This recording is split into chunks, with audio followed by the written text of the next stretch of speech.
Ótimos momentos, Zeca Camargo. Bons momentos. Ótimos momentos. Todos são bons, né? Mesmo Sempre. aqueles que começaram ruins se tornam A gente aprende grande com alguma aprendizado, coisa. né? Eu tô Mama, descabelar, tá ótimo com você. Tá não, ótimo. tá bom. Mama, só repete a pergunta, gordinha, por favor. Pois é, Zeca. Você foi alvo de fake news algumas vezes e também foi criticado o seu talento por algumas pessoas. O que foi pior para você,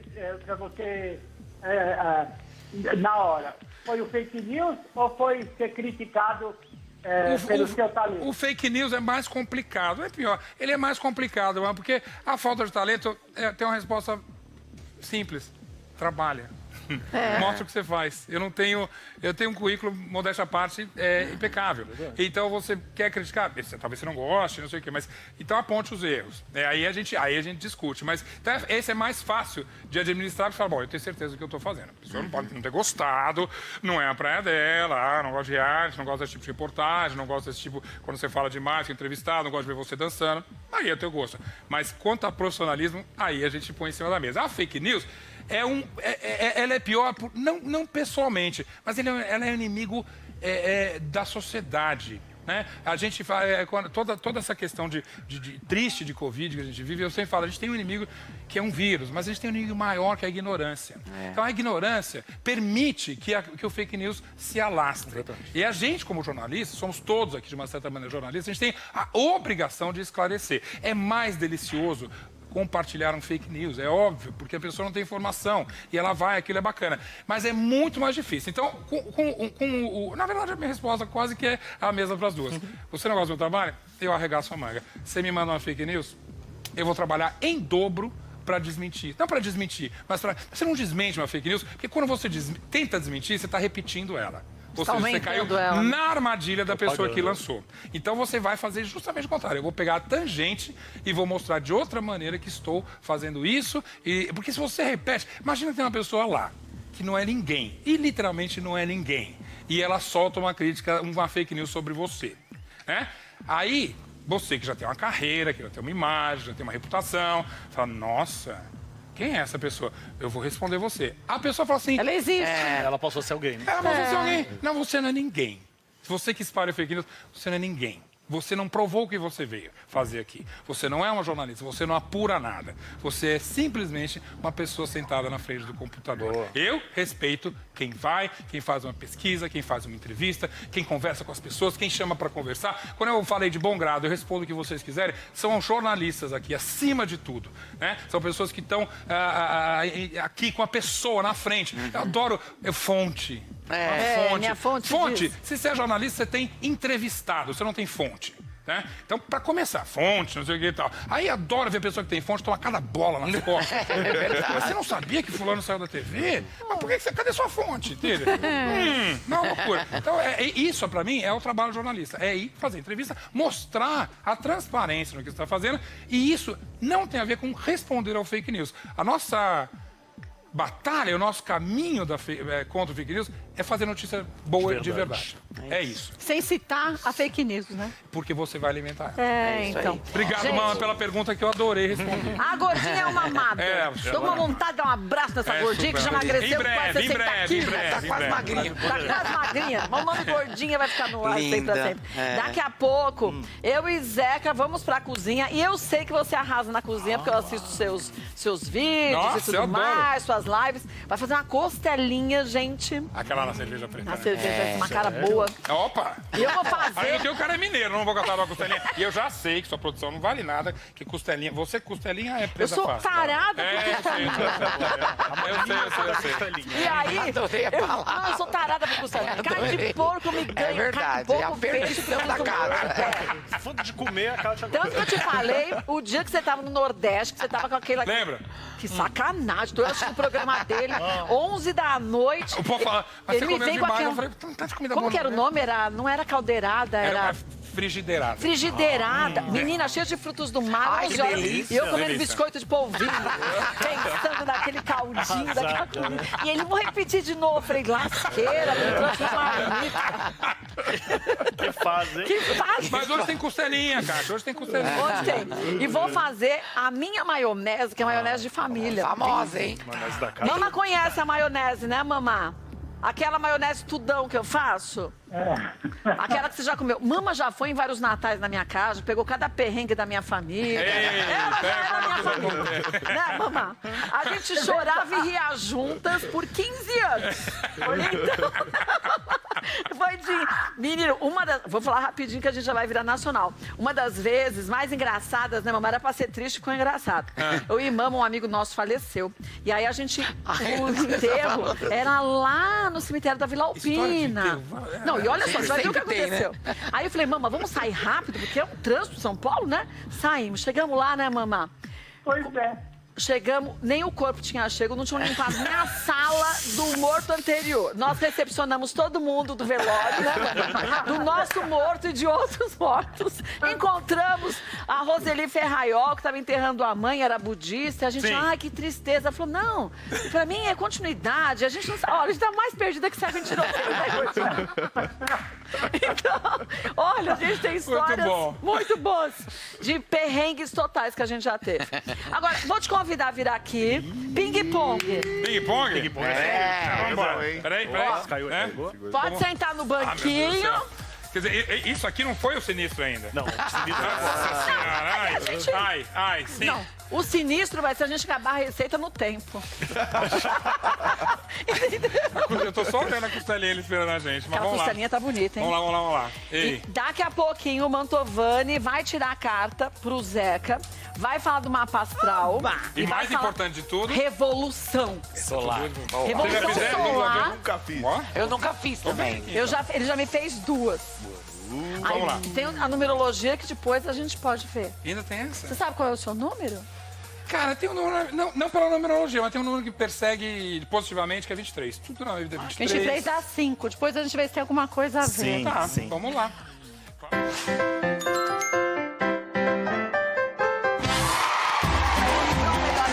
Hoje o Zeca Camargo está com a gente, já passou pela sabatina, foi até sossegada, né? Foi leve. Foi super. Quer ver que eu tenho que voltar a isso pra fazer uma mais com pesada? certeza. Fazer um upgrade? Não, nós vamos fazer uma sabatina proibidão. Adorei. Adorei o nome. Mano, o Mantovani daqui a pouco vai falar do mapa astral do Zeca que ele fez.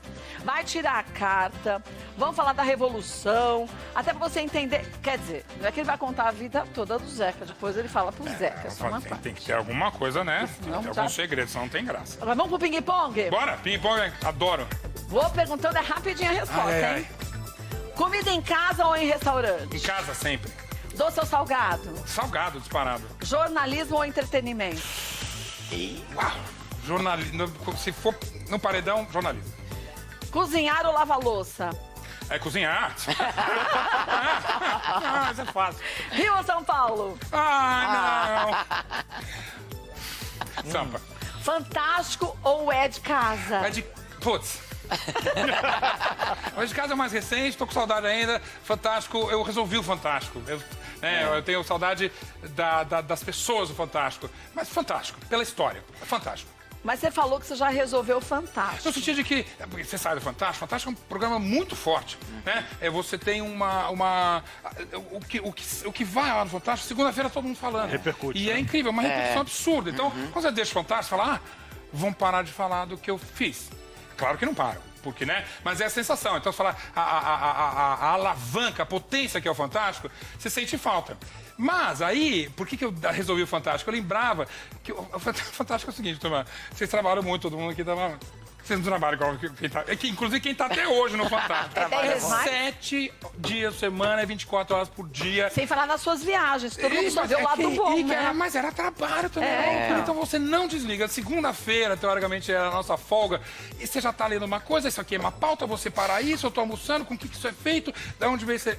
Era tudo. Então, essa pressão enorme do Fantástico de não descansar e que durou 17 anos na minha história dentro da Globo, esse eu não sinto falta. Eu sinto falta das pessoas incríveis, alguns que já não estão mais lá, mas o Nunuca, que eu adoro, o Bruno, que é o diretor agora, que é um garoto, não tem 40 tantos anos, mas que é o cara que entrou lá para responder e-mail. Eu falo que o Bruno é uma história... Cresceu tanto, né? Ele é o diretor do Fantástico hoje em dia, um cara brilhante. Então eu tenho saudades das pessoas, eu tenho, por causa da Band, claro, a Band aqui em São Paulo, eu tenho ido menos pro Rio de Janeiro. Então eu sinto falta dessas pessoas. Mas quanto ao não estar mais no Fantástico, resolvi. Se você tivesse a oportunidade de mudar um momento da sua vida, qual seria?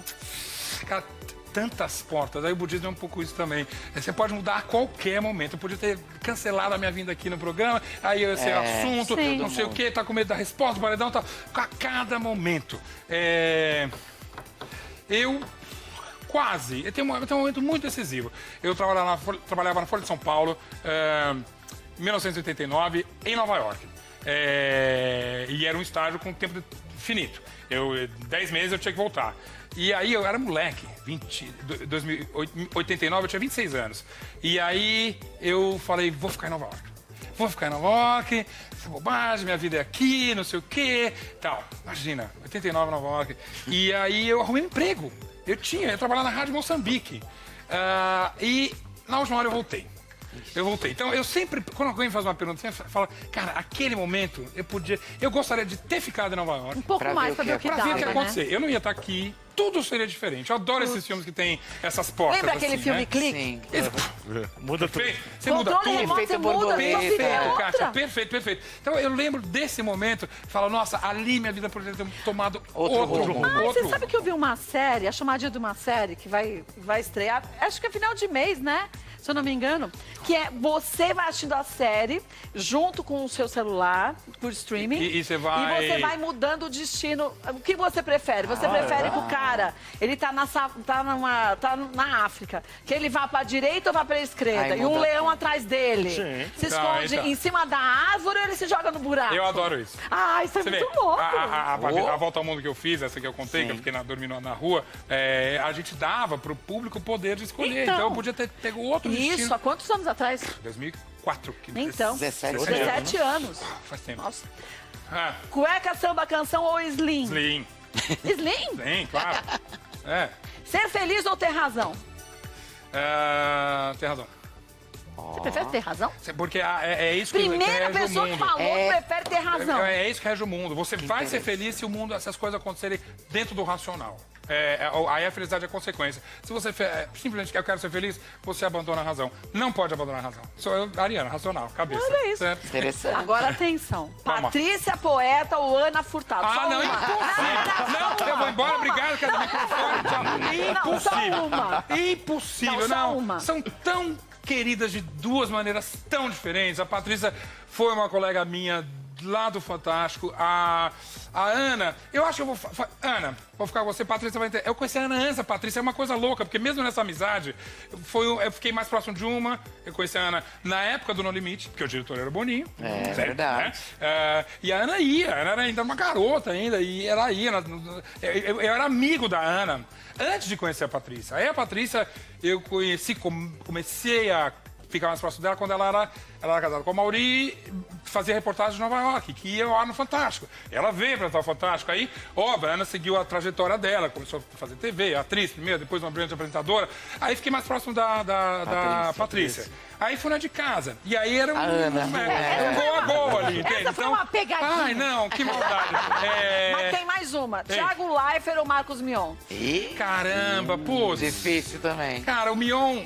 Putz, Difícil. Eles nossa. são diferentes, né? Mas os dois eu tenho uma admiração por dois motivos diferentes. Mion, ele é pós-MTV do que eu, né? Eu sei, ele entrou bem depois da MTV e, modéstia à parte, a gente tinha naquele começo da MTV, que todo mundo lembra, né? Você não era nascida, né, cara? Ah, eu tenho 52, eu era bem Então, mas nascida. enfim. E a gente tinha um talento. A MTV sempre teve um dedo bom, um dedo verde. Isso aqui é bom, isso aqui faz alguma coisa legal. E a gente tinha, eu brinco, Márcio Garcia começou lá com a gente. Rita Lobo estreou na MTV, em televisão. Os próprios DJs, quando sei lá, nem se fala, já tinha uma carreira incrível. Mas o Thunder, a Maria Paula e tal. Então a gente tinha uma coisa boa. Mas nem todo mundo tá no meu nível. Eu lembro de ver a estreia do Mion. Falei, nossa, Bom. Agora voltei naquela MTV, que a gente olhava, esses caras têm talento, tem luz. E aí, olha a trajetória dele. Sim. E o que ele modificou a Fazenda, Brilhante. deu a cara dele pra aquele sim. reality. Não, pegou. Você já não olhava o reality da mesma forma, né? Por isso até tão misteriosa a saída dele, a decisão de sair dele. Eu respeito, claro, porque as TVs têm suas razões, eu mesmo, inclusive. Mas não tem não tem qual explicação. Ele tem tanto ainda pra oferecer. O Mion, A gente você sente. sabe disso, Mion, você é brilhante, cara. Escreve bem. é um super pai maravilhoso, é um amigo legal, um colega de academia, lembra? E além do que, alguém que tem um humor incrível. Inteligência, rapidez, é o meu. O Leifert era impressionante. O Leifert, a primeira lembrança que eu tenho do Leifert, um evento que a gente fez junto, e que a gente tinha que dar um e-mail era zeca@tvglobo.com.br. Não existe mais esse e-mail. Pode Não adianta não existe mais. Por isso que eu dei. E do Thiago eu nem me lembro, mas era t.leifert. Aquelas completas. Aí ele olhou e falou assim: um dia eu vou chegar aqui, vai ser Thiago@tvglobo.com.br. Eu acho que até já é. E se não for, Thiago pode brincar, porque ele pode estar sacaneando. Né? Vou mandar um e-mail pra ele rapidinho. Já tá na hora. Mas e aí é uma brincadeira legal, entende? Ele tem esse humor, e ele tem muita. Ele não é um humor mais ácido, ele é um humor inteligente, sutil. Então é super difícil entre esses dois. Mas o Thiago, neste momento, todos nós estamos com o Thiago na cabeça por causa do BBB. Mas você sabe o que eu vou te dizer? Que eu acho que o Thiago primeiro pegou uma bomba na mão, que foi pegar o Big Brother com o Bial, que era aquele patamar lá em cima. Que tinha aquele estilo Bial. Total. Então você entra num estilo que já está consolidado e você dá a tua cara. E ele veio do esporte, fantástico. Mas é difícil. Você migrar é difícil. E eu tiro o chapéu. Ele chegou, mas ele foi evoluindo de uma tal forma. Agora, nessa versão do Big Brother, tá, gente? Sim. Ele já tá tão mais diferente. Depois que ele foi pai, você vê ele se emocionando na saída do Lucas. Também o quanto que ele se Muda o olhar, preocupa. né? Sensível. Muda mesmo. Muda. O tanto que ele não se preocupasse antes. Mas sabe aquela história de você olhar e falar assim, puxa, eu vou te dar uma palavra. Vou dar uma palavra para todos que vocês vão entender. Muitos aqui agindo da forma errada, sem empatia. Isso é muito legal. E eu tô gostando. Hoje tinha uma crítica boa dele, acho que era do Maurício Stein, falando assim, poxa, ele agora tá tranquilo, ele tá com a rédea na mão ali. Ele tá curtindo. Tá seguro, tá exatamente, tá gostando. Do ping-pong, é Nego Di ou a Sara, Carol Conká ou Lumena? O Nego Di tá com 97%. Mas que tá no ping-pong, vai aqui, né? Juliette ou Sara? É uma pergunta difícil O de também. hoje? Você acha? Eu vou contra a corrente. Você acha que eu vou contra 101%? Não. É unanimidade. Eu não vou contra 101%. Só pra ter certeza. Não, tá respondido. Tá bom. Um orgulho. Cara, minha profissão, minha carreira. Um arrependimento. Não ter ficado em Nova York em 89. Uma entrevista inesquecível. Uau. Renato Russo. Renato Russo na MTV, uma entrevista histórica, pra mim uma referência. Os fãs do Renato vêm, molecada, às vezes, descobri, você acabou de fazer uma entrevista com o Renato. Filho, grande, né? Você não é projeto. E eu já estava entrevistando o Renato. Então eu tenho o maior orgulho da entrevista com o Renato. Um dia pra lembrar. Meu aniversário de 55 anos em Bangkok, que eu levei meus amigos para lá Bangkok, eram 30 amigos lá. Nossa, que delícia. O dia que a gente saiu pela rua passeando. Olha, eu não te conhecia. Mas quando você completar, fechar uma década... Diz que as festas são incríveis. Cada 5 anos. Todo ano, cada 5 anos. Agora lá vem os 60. Nos 60 a gente conversa. Então. Mas esse dia, assim, era uma coisa... Eles não sabiam o que ia acontecer. E estavam em Bangkok, que é provavelmente a cidade que eu mais amo no mundo. E tinha uma produtora lá em Bangkok, você tem ideia. Uma tailandesa. E ela falou assim, os tuk-tuks estão levando. Só tuk-tuk, carrinho assim, em Bangkok direto. E aí eu falei, gente, vamos descer? Vamos pra passeio de hoje. E aí descem os meus 30 amigos e parecia que era tudo criança, olhava aquele tuk-tuk. E a gente saiu e saía e o tuk-tuk para na rua e ele desce tirar foto. Era uma bebezada. Muito legal, eu falei, que delícia, com 55 anos, eu virar criança, meus amigos eram criança. Esse dia, pra mim, de toda a viagem, inclusive, eu não esqueci. E um dia pra esquecer? Um dia pra esquecer? Sei que minha avó morreu. Uma saudade. Minha avó. Um medo. Poxa. O medo físico? Um medo... Um medo. Eu tenho medo de altura. De altura? Família é? Mãe. É tudo. Hobby é? Lei dançar. Deus é? Tudo em volta. Tudo em volta. Cada pedacinho. Cada coisa que a gente falou aqui. Cada adereço. Cada gota dessa água. Adeus.